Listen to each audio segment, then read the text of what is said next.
Thanks for joining us today on WNTW 820 AM The Answer.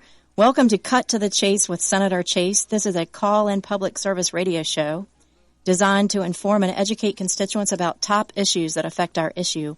My name is Amanda Chase, and I will be your show host each week, and I just happen to be a Virginia State Senator, serving the 11th Senatorial District, which includes Chesterfield, Amelia, and Colonial Heights. Most of the topics that we will address on this show are issues that my constituents have actually brought to my attention. We will invite several subject experts to join us each week and to help answer your questions. If you have a question about today's topic, I want to invite you to call in today. And if you have a pen and paper ready, take this number down. It's 804-454-1366, or you may email your questions to info@amandachaseforsenate.com, and we will do our best to answer your question on the show.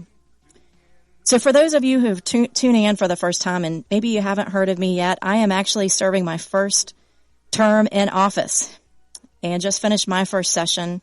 I'm a Christian, conservative, Republican with Tea Party leanings in that order. I'm a wife, mother of 4 children, 3 teenage sons, and a 20-year-old daughter. My husband and I have a financial service business, and we actually both grew up in Chesterfield, and this is where we've lived for about 35 years. We're raising our kids here, and we absolutely love it. So when I was on the campaign trail, one thing I know for sure is that people are tired of out-of-touch politicians.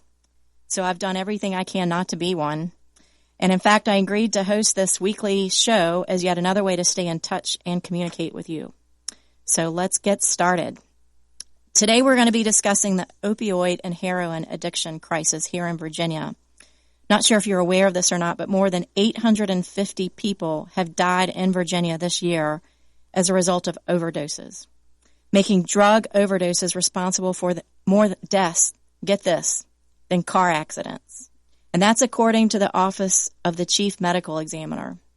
Chesterfield police say the heroin epidemic is the worst it's been in years. And in fact, Chesterfield County has experienced 61 overdoses and 15 deaths since January. So here's the issue. Often what turns out off as an innocent prescription for pain relief with opioids turns into an unanticipated addiction. So let me just ask you, how many of you have had an injury or surgery and decided to go ahead and get that prescription filled just in case you needed it? Yeah, I see the raise of hands out there. And then you didn't need it, so it's still sitting in your medicine cabinet, right? Well, or worse, let's say you took the prescribed opioid to relieve pain for injury, and you keep taking the opioid for the pain because it's the only way you can relieve the pain, and now a month later you're addicted.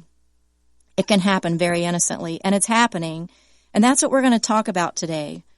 Also, we're going to talk about the other classes of drugs associated with overdose deaths, which include stimulants, often used to treat attention deficit hyperactivity disorder, and central nervous system depressants for relieving anxiety, such as Valium. Well, to discuss this epidemic, which is affecting families all across Virginia, I have three very special guests on my show. We have Secretary of Homeland Security and Public Safety Brian Moran. He's going to be tuning in with us in a little bit. Also have Chesterfield County Sheriff Karl Leonard here in the studio, as well as Virginia State Police Captain Steve Lambert. So we're really excited to have them on the show today. And so we're going to start talking here with Sheriff Karl Leonard. And let me just tell you a little bit about him. I'm so proud of Chesterfield for having such an outstanding public servant here.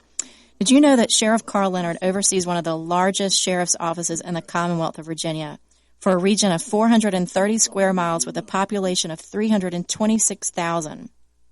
The Chesterfield Sheriff's Office is compiled of a force of almost 300 deputies and 20 civilian employees. He has over 30 years of public service with the Chesterfield Police Department from 1982 to 2012, service with the Richmond Sheriff's Office, and now several years with the Chesterfield Sheriff's Office. He has extensive experience with the military, serving in the U.S. Coast Guard, both active and reserve, where he commanded several units and deployed numerous times. He also has a master's degree in criminal justice from VCU. He also graduated from the FBI National Academy, a program considered the most prestigious law enforcement school available. He was a commander of Criminal Investigations Division. Sheriff Karl Leonard, we want to thank you for your service, and we also want to thank you for being on the show today. Well, thank you for having me. I really appreciate it. That's awesome. So several weeks ago, I had the opportunity to visit the heroin addiction recovery program in Chesterfield at the Chesterfield County Jail. I was just speechless. I was just blown away. And just so you know, Sheriff Leonard has created a program that has garnered national attention. And I really want to commend him for the efforts that he's done through this program. While at the jail, we actually had the opportunity to speak to inmates that were in the program and ask a lot of questions. You know, I kept looking at that room full of men, most of them young enough to be my children, and it was heartbreaking. But one thing I kept hearing from them was that the HARP program was helping them, and for the first time they felt like a participant in their recovery. Sheriff Leonard, will you please tell our listeners about HARP and how successful this program has become? Yes, HARP is our heroin addiction recovery program, and we started it back in March. Actually, it was probably the 10th death we had in Chesterfield County from heroin overdose that spurred me to say, this is ridiculous what we're doing. We're going in a cycle here. We keep doing the same thing over and over again and not making a difference in these men's lives. Jail's always been a great place to get somebody sober. They get detoxed in there. They come off the drug. But when they leave there, they're still an addict, and they still have that dependency on that drug. So we knew we had to make a difference and change the way we were doing things. So we started this program to break the addiction so that when we release these men back into the community, they're no longer dependent on that heroin or any other drug. It's sad to see and look at society of what's going on today, this epidemic. And if you look at these men, as you came in and saw, these are your sons, your fathers, your brothers. They're your husband. They're your neighbors. They're people you work with. They run the whole span of our community. And it's a deep-rooted problem that society needs to address. And what we're doing with this program is multifaceted approach. Peer-to-peer counseling, mental health counseling, faith-based, spiritual is a big part of this. We also have the clinicians that come in, family counseling, because the families go through it as well. And it's just trying to address all those things that cause them to go back to using heroin. The members, we've had 86 people come through so far. There's about 40 who've been released. We're tracking everything, and so far we've been very happy with our results. It's people staying clean and being productive members in our community. That's just incredible. What would you say is a success rate or recidivism rate with those who've been through the program, if you had to pick a ballpark percentage? Right. Again, right now we've only started a program back in March, and we've had about 30-some who've come through successfully and left. Of those, nobody's repeated yet. Wow. It's still early, but we understand that having a relapse is part of recovery. And when they do have the relapse, we want to be there for them and help them through that. But hopefully they have the tools now, the knowledge, the skills, and the fortitude to when they're faced with that decision, they make the right choice and don't go back to using. So I know there are a lot of programs that have been tried before. I mean, this is not a new problem. It's just one that seems to have exploded lately. I mean, I'm just thrilled that you have figured out, what is the difference, I would say, between your program and some of the other programs out there? Is it the faith aspect of it? Well, I think it's giving them hope and showing that somebody cares. The majority of these people that use heroin have never had anybody in their life that provided that care or hope to them. They come into our facility and they feel that hope for the future. They know that they can succeed. They see what other peers have done and succeeded. So we're trying to give them the hope and again, to understand that people care about them. They are valuable assets in our community, and I treat them as such. And I think it's the first time in their lives they've been treated with that respect and understanding. This is a medical issue, not a criminal issue. And that was the biggest thing that really opened my eyes is that, like you said, it is now a medical issue because their brain changes. Correct. If I understand correctly, the very first time they use the heroin, it completely changes and alters the structure of their brain. Absolutely. First-time use, many are addicted. First-time use changes your brain and the way you think and reason. This is a disease. This addiction is a disease, and we need to treat it as such. And that's the difference we're making is taking the criminality out of it and treating them as patients and getting them to break this addiction once and for all. I think we have 1 minute left, so let's see how quickly we can do Sure. this. One of the questions that we had was the use of marijuana. Was that a gateway drug that they used before trying heroin? Well, the majority of people in my ward will openly admit that it was a gateway drug, that they started with marijuana, and that's how they got them into the drug culture. and from there it progressed to other drugs and eventually into heroin. So by far that was the number one reason how people came into heroin in our jail is through the use of marijuana at earlier ages. So based on what you've seen firsthand, would you recommend legalizing marijuana? I would not. I think there's a lot to be seen, and we need to sit back and watch what happens in other jurisdictions right now, such as Colorado and D.C. and other parts that have legalized it. I don't think they've realized what that effect will be yet, and I think we just need to sit tight and see what it really will be. I'm fearful for what happens if we ever do that. That's so insightful. I really appreciate your comments today. When we come back, we're going to be talking to Secretary Brian Moran in regards to this issue, and we still have the benefit of having Sheriff Karl Leonard in the office. We're going to be answering your questions. Remember to give us a call at 804-454-1366 with your questions.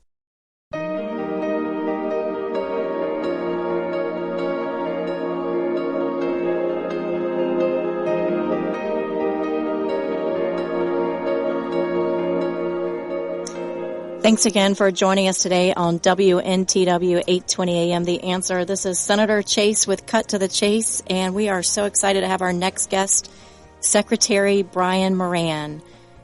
Secretary Brian Moran has a passion for public service, particularly in the area of public safety and social justice issues. He began his career as a judicial law clerk in Arlington, learning the intricacies of the court system. In addition to that, he was also a county prosecutor. He served in the House of Delegates for 13 years, and he actually currently oversees 10 state agencies and the Department of Homeland Security. Secretary Moran serves as Virginia's Chief Resilience Officer, and he also chairs or co-chairs 8 commissions and task force, including the Task Force on Prescription Drug and Heroin Abuse, and the Task Force on Combating Campus Sexual Violence. Secretary Moran, welcome, and thank you for coming on the air with us today. Senator, thank you very much for having me on and addressing this very important issue. You have such an extensive background in this area, and I'm so thankful to have you on the show today. We're in the midst of one of the largest heroin epidemics in Virginia's history.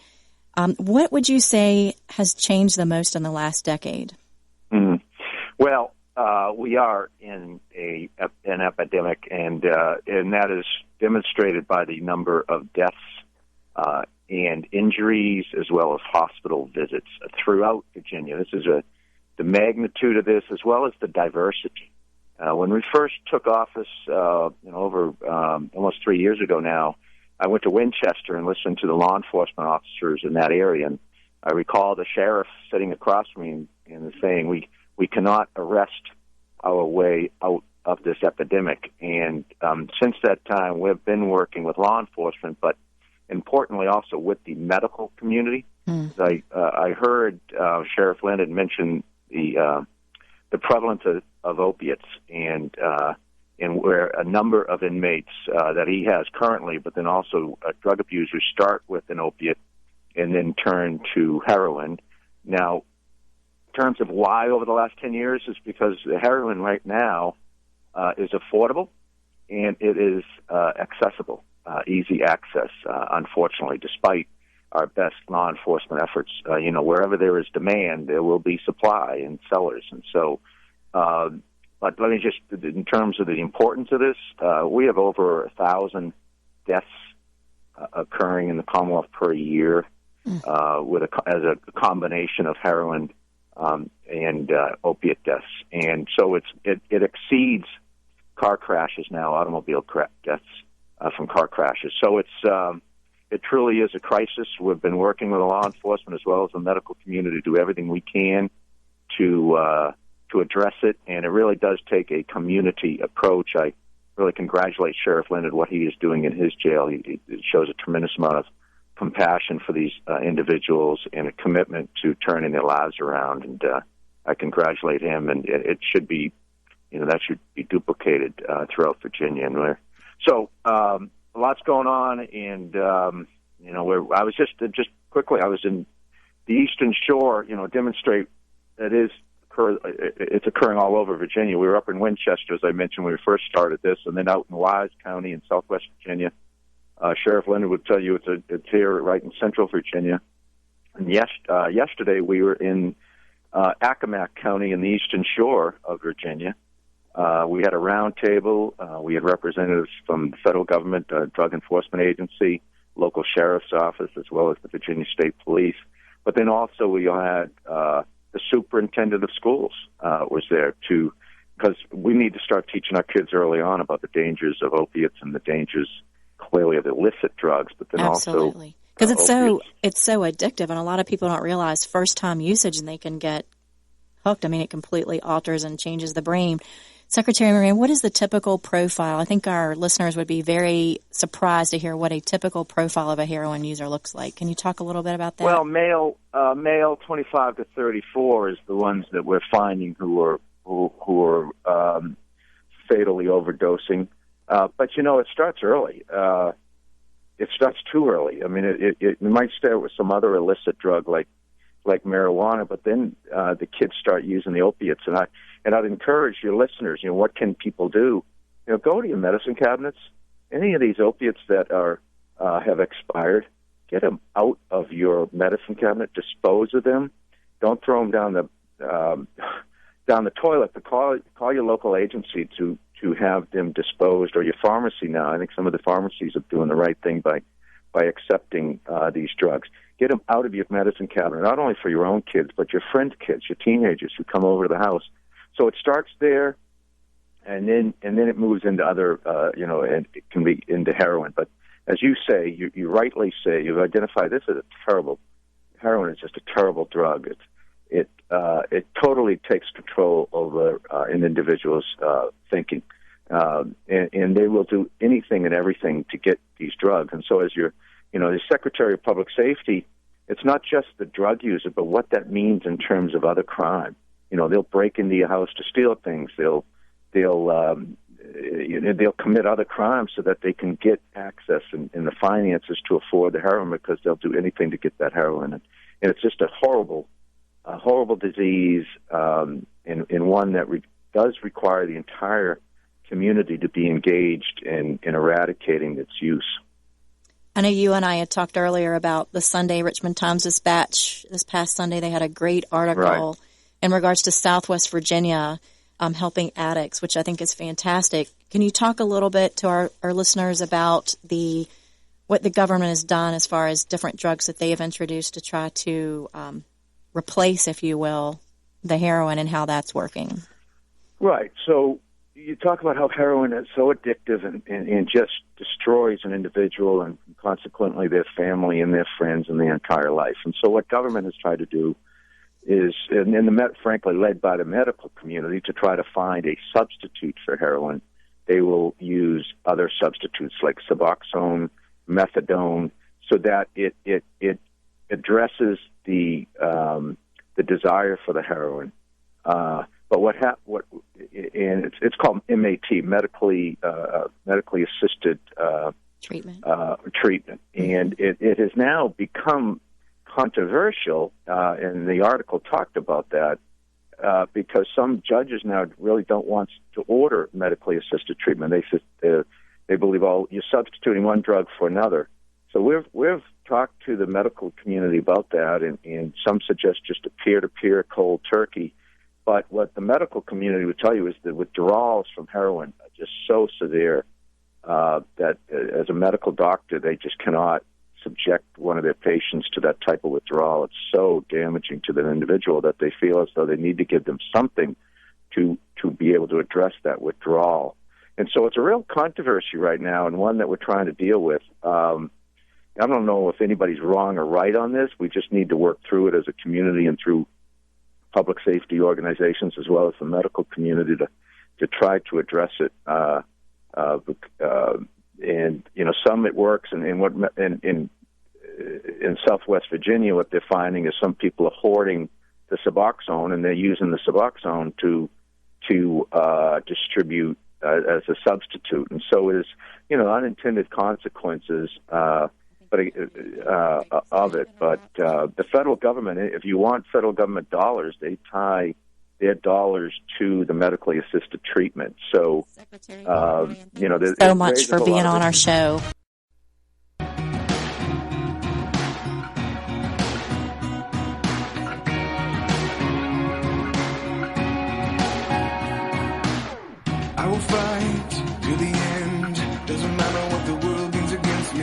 I will fight to the end. Doesn't matter what people say. Thanks again for joining us today on WNTW 820 AM. The Answer. Welcome back to Cut to the Chase with Senator Chase and Secretary Brian Moran on the phone. Sorry about the brief cut right there. This is Cut to Chase. So, cut to the chase. I got cut. I'll keep my answers shorter. I'll learn. I'll try to give you a little advance notice there.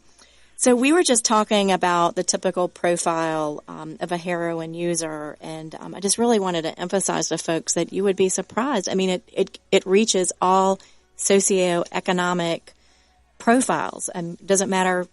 It just doesn't matter. Like you said, it's very affordable. And my question I wanted to ask you was, when did the decrease in cost? I mean, has heroin always been that expensive to get, or is it just recently? I mean, what is going on here? Where's the supply coming from? Well, the supplies, I think Steve Lambert, a wonderful state police, can tell you some more about that, and we work with DEA. It comes up through Maryland. And what we've seen is an introduction of the fentanyl, which is synthetic. It's being manufactured in China, comes through Mexico up into our urban cities, gets distributed. When we were out on the Eastern Shore, they said it was coming down from Wilmington, Delaware. But let me mention something positive, if I can, is that at least working with the medical community, we have started to address opiates and the abuse of opiates. Let me give you this statistic, Senator. We're 5% of the population in the United States, yet we use over 90% of all opiates in the entire world, the supply of opiates. We were overprescribing. The doctors were overprescribing painkillers. Pain management in this country we need to address as a healthcare issue, big time. But the good news is that we've worked with the medical community. They are now decreasing access to opiates. We're starting to address through the prescription monitoring program, overprescribing, drug shopping, pharmacy shopping. What it has done, though, is made opiates less accessible. And therefore, folks who are addicted to opiates have now gone to heroin. And that's that. And now you're seeing more heroin overdose. You see more heroin use. A lot of folks who had been addicted to opiates are now moving over because we've made it tougher to get opiates. We should. I mean, there's too many opiate prescriptions, and people were abusing the prescriptions, prescription fraud, and so forth. And you and the legislature has passed some good legislation to tighten that up. I think we can do even more.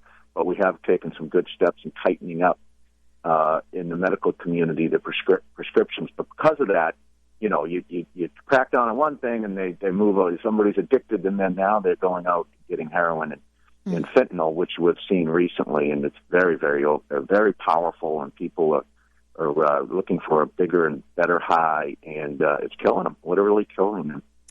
Secretary Moran, we really appreciate you being on the show today, and just appreciate your efforts in coordinating with the Virginia State Police and with all the counties and trying to get the situation. The entire community, Senator, from the courts to the sheriffs, the local law enforcement, but our medical community has to be a part of it, and families. And I'd encourage folks to look at your medical cabinet, get the opiates out of that else, deny access to the kids, and in our schools. We need to educate the kids early on to the dangers of these very addictive drugs. So I know you, as an important community member, can pass that message along to your listeners.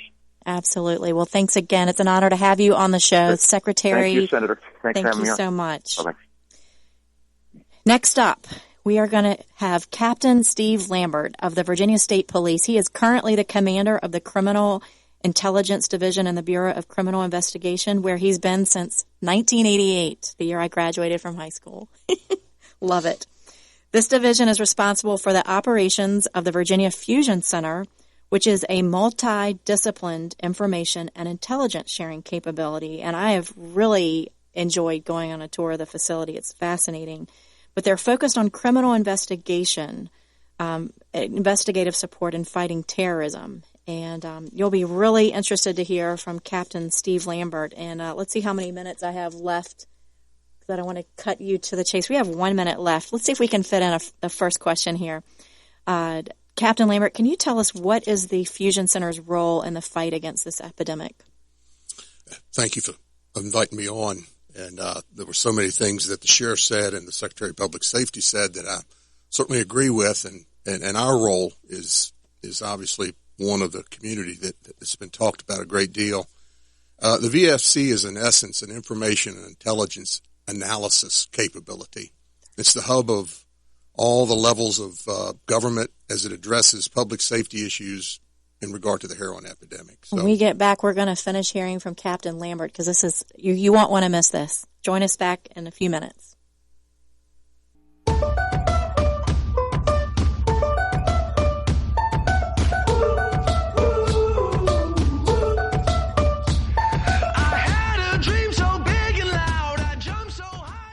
Hey, thanks again for joining us today on WNTW 820 AM, The Answer. You have joining us with Cut to the Chase with Senator Chase. And we have Captain Steve Lambert with the Virginia State Police here in the studio today. And we're so glad to have you here. We were talking about the Fusion Center's role and exactly tell people what the Fusion Center does exactly. Well, after 9/11, there were Fusion Centers came about because people weren't sharing information. And as it relates to the heroin issue, we use federal, state, and local folks that are, as the two guests before me have said, it's a whole community, a whole country issue that we're dealing with. So our goal is to try and understand all the issues as best we can, understand the standing information needs of all those that are addressing the issue, and to give them information to help them make decisions based. Good decisions, good government decisions based on how to deal with it. So let's talk about some examples of what you've done in response to the heroin opioid crisis that we've been talking about today. Well, we continue to host meetings all around the state and host work groups and attend other work groups, such as federal, state, and local law enforcement, the Department of Criminal Justice Services, the Department of Health, Department of Corrections, Chief Medical Examiner, Department of Behavioral Health and Health Professions, and the Division of Forensic Science.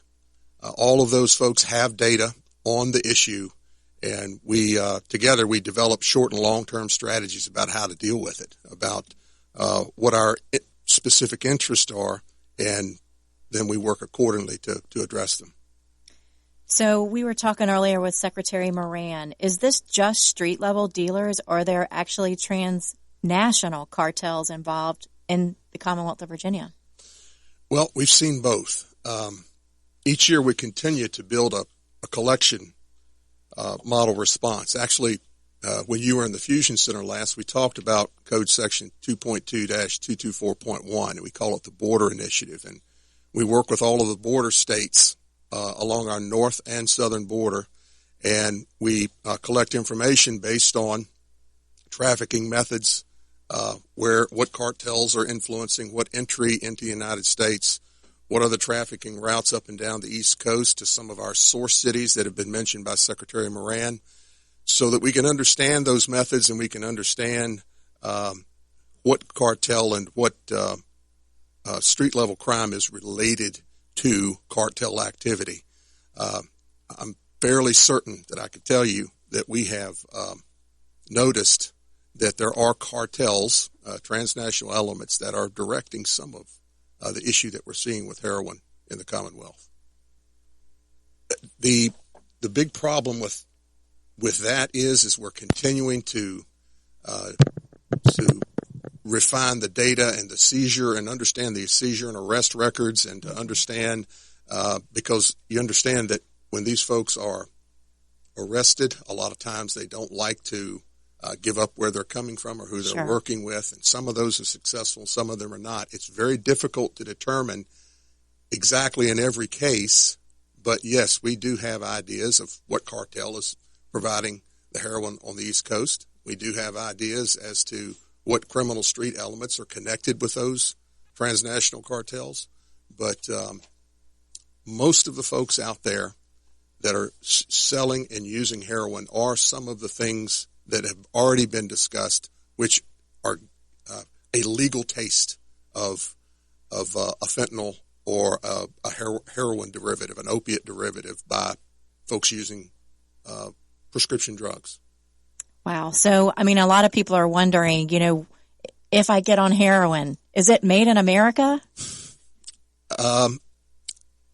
Most of the heroin is not. No, it's So not no. made in America. Who wants to do that? It's not made in. It's not coming that you from would anyway. Asia. It's coming from the Middle East and the East. It's coming from Central America and South America. And literally, we know for a fact that there are manufacturing shops that are cartel-oriented in the United States that are producing the fentanyl and the other fentanyl derivatives. So it's going to be around for a while because it is simply economics. They've increased their market share by making it so powerfully addictive and by lowering the price that it is, I don't mean to sound crass, but it is a great business model to do that business. And so destructive to so many communities. It's just terrible to see what's going on. We were talking about opioid painkiller prescriptions. They've increased fourfold between 1999 and 2013. Prescription opioid addicts are 40 times more likely to become addicted to heroin because it's easier to obtain outside of a prescription and less expensive. The groups most at risk for heroin addiction include non-Hispanic whites, as Secretary Moran mentioned earlier, 18 to 25-year-olds, and people living in large cities. Some other interesting facts: drug overdose is the leading cause of accidental death in the nation. In 2014, 60% were opioid-related deaths involving painkillers and heroin. 36 states have recorded at least 1 year in which heroin and prescription drug overdoses claim the lives of more people than car accidents. And I think we mentioned that earlier. So let's just talk about our country's border security or lack thereof and how that plays a role in the epidemic. Well, it does play a role, in my opinion. There are reports from all around the country that I've already mentioned about how they've set up shop manufacturing fentanyl and other illicit drugs because of our porous borders. And to what degree that affects the Commonwealth is something we're still trying to answer more conclusively. That's just, it's so complicated. You know, we're talking about, you know, I know the presidential candidate, Republican nominee, Donald Trump, is going around talking about the importance of border security. And so it's also important as far as the whole drug cartel issue as well.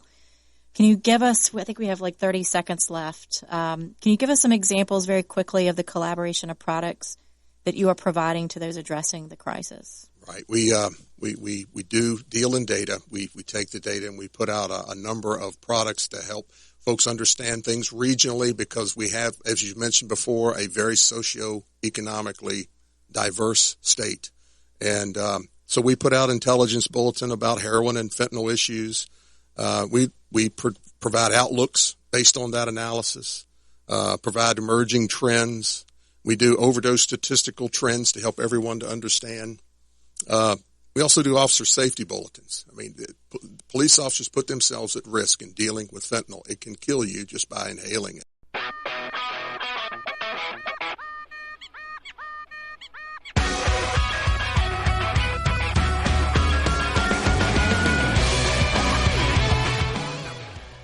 Thanks again for joining us today on WNTW 820 AM The Answer. Welcome back to Cut to the Chase with Senator Chase.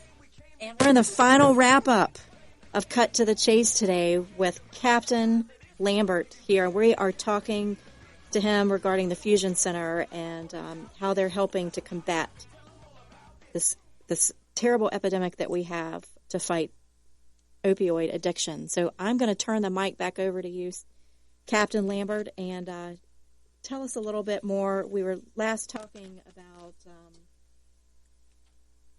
the opioid addiction and just talking about the borders and that type of issue. I think your listeners need to know that this is not going to go away in the short term, despite all the good things that we're doing to combat it. It is a whole community approach that needs to happen. Law enforcement is but one section, but what we're doing is obviously we're trying to understand the problem, understand the actors, understand how we got here so that we can figure out how to deal with it. But the thing that's most important for folks to understand is that we're trying to get information into the hands of the clinicians that are dealing with this and just how strong and pervasive the drug is, and that it's that you're never, even though it has strong physiologically addictive properties to it, there's also life choices that need to happen. So we're only one part of the problem. So we work with those people in order to develop holistic solutions to it. And that's why I applaud what the sheriff is doing. I hope that his tribe increases, that, you know, that his success continues to rise, and that it's one of those things that we can take around as a best practice. Is we take all the folks that are dealing with it and put together best practices regionally, and hopefully to turn the tide here with opiate addiction. Thank you, Captain Lambert. So I hope everyone is checking their cabinets. Check those medicine cabinets. If you've had your kid get their wisdom teeth pulled and you have that prescription filled on your shelf, it's time to go take a look and get that out of there. I hope you'll tune in next week, 4 to 5 p.m. on 8:20 a.m. The Answer. Next week, Cut to the Chase with Senator Chase. We're going to be discussing some issues that are very important regarding our public schools and summer reading list. What exactly are public schools allowing our kids to read? Many parents have asked books to be considered porn to be taken off the list of recommendations for our students. So stay tuned next week as we find out more from you. And we hope you call in 804-454-1366 and find out more about that. And we hope that you will also go to our website, chaseforsenate.com. Like us on there. Put your comments in there. You can also email us at info@amandachaseforsenate.com. We'll do our best to answer your questions from the show. And we hope you will tune in each week. We have a number of issues that are very important that you will find very interesting. We hope that you'll tune in. Thank you so much. Also, remember to stay tuned to the Lee Brothers.